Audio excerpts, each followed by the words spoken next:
It's Fight Night on talkSPORT. I'm Adam Catterall. Gareth Davies alongside me. Johnny Fish is here too. We're delighted to say that Johnny's got the Southern Area title fight coming up on the undercard of AJ versus White 2. That's on August the 12th. We're big fans of that type of build-up. Not jumping ahead, doing the steady build from Southern Area through to English, through to the rest of the titles as well. Looking forward to his fight on August the 12th. Shall we talk about the main event on that card? Yeah. Because we were saying a little earlier on in the programme, and this is kind of evident to me, that if you want to make a fight, you can make a fight. And I take my hat off to Anthony Joshua here. And I know that quite a lot of his team members maybe didn't really want him to be fighting in the summer, and especially against Dillian Whyte.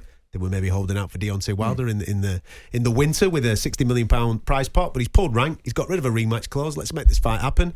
And this is what we want to see. We want to see competitive fights in the heavyweight division with some serious jeopardy. And there's big jeopardy on this fight. Big jeopardy. And it's people obviously think back to the first fight in 2015, a good domestic rivalry for the British title. Now, down the road, people are hoping they can sort of reinvigorate something like that again. And, they're both at sort of stages of their career. Whoever wins this, it puts them right back up there in a sense that, they've beat another big name and they're in that mix with the top guys as Deontay Wilder, Usyk and Fury. So, it's a great matchup. But we've got to, we talked earlier about this, you have to admire Anthony Joshua, the jeopardy he's taking on here, the risk of losing.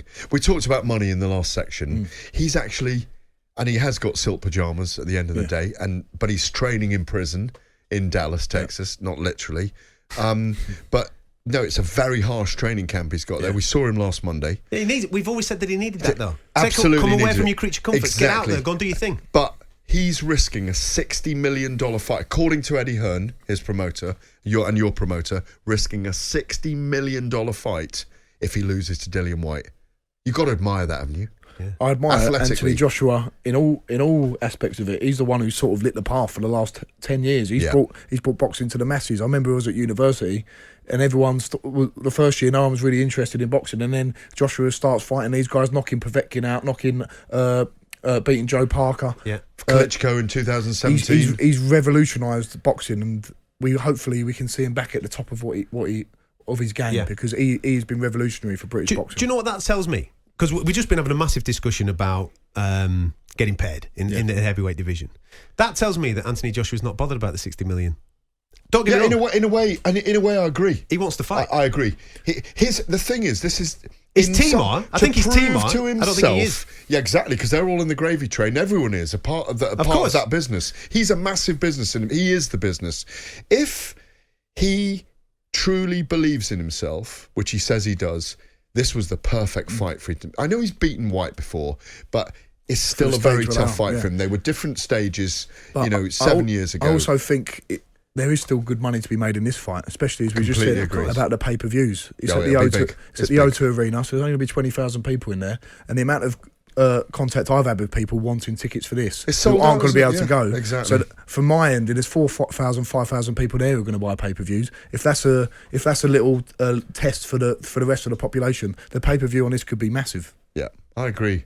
And weirdly, I thought we were going to get Venom from them on Monday, but at the end of the day, they're both proper prize fighters now, older and wiser. They've knocked lumps out of each other. I could see that. I could sense that in the press conference. That's what you just said. Dillian had a go at Eddie Hearn. Yeah, he did.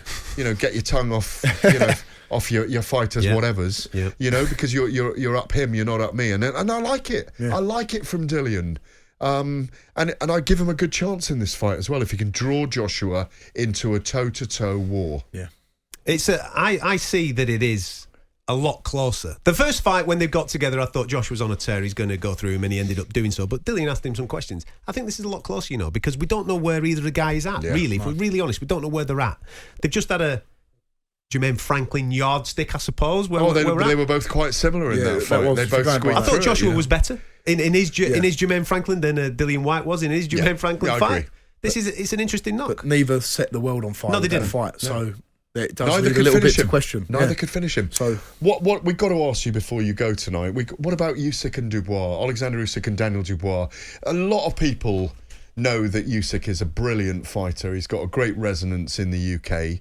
Daniel Dubois, we both said earlier, Adam and I, that it's a great opportunity for him. Massive. Even if he learns a lot from this occasion. Yeah. You were very impressed with him this week, Ad, weren't you? I thought he's coming on with media. He's not 100% there yet, don't get me wrong, but I just feel that he's growing into the spotlight a little bit more. He's still a young boy, but you can feel that he's growing into it. Yeah. Can you do it, Johnny?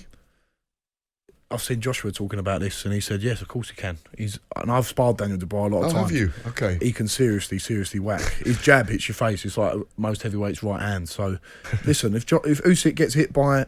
It's a big if he does get caught flush by Usyk, but at some point he probably will. And if he can take that power from Dubois, who knows? But you would... Obviously, I see Usyk as a heavy favourite, but there's always a chance. I know it's a cliche, but then we can complain as boxing fans. I still think we'll see Usyk and Fury, even if that happens at some point. I hope so. What's the rest of the weekend? Is it a rest weekend? Are you back in the gym? What's the situation? Tomorrow I've got nothing on. I can just relax, chill out, no training, and then a bit of sparring Wednesday and Friday with my managerial stablemate Sol Dakers, who's an English champion. Solomon Dakers, how's he coming on? Yeah, very good, very good. I don't see him often, but he's obviously English champion right now. A great guy, comes down and does a bit of work for me every now and then, so it's great to have his experience, obviously coming off the Team GB squad as well. Yeah. So I've got a bit of sparring next week. I've had a great week with Jimmy Tibbs and the Cavalry are coming back from Dublin. Mark Tibbs, Sonny Cannon. We're going to be in a good place for the final few weeks of camp, last bit of sparring. Listen, lovely. Stay fit, stay healthy, mate. What a great opportunity this is, and hopefully this is the start of many title fights coming your way. I hope so. I've got to win this one first. Of course, switched on that, but thank you very much for having me on.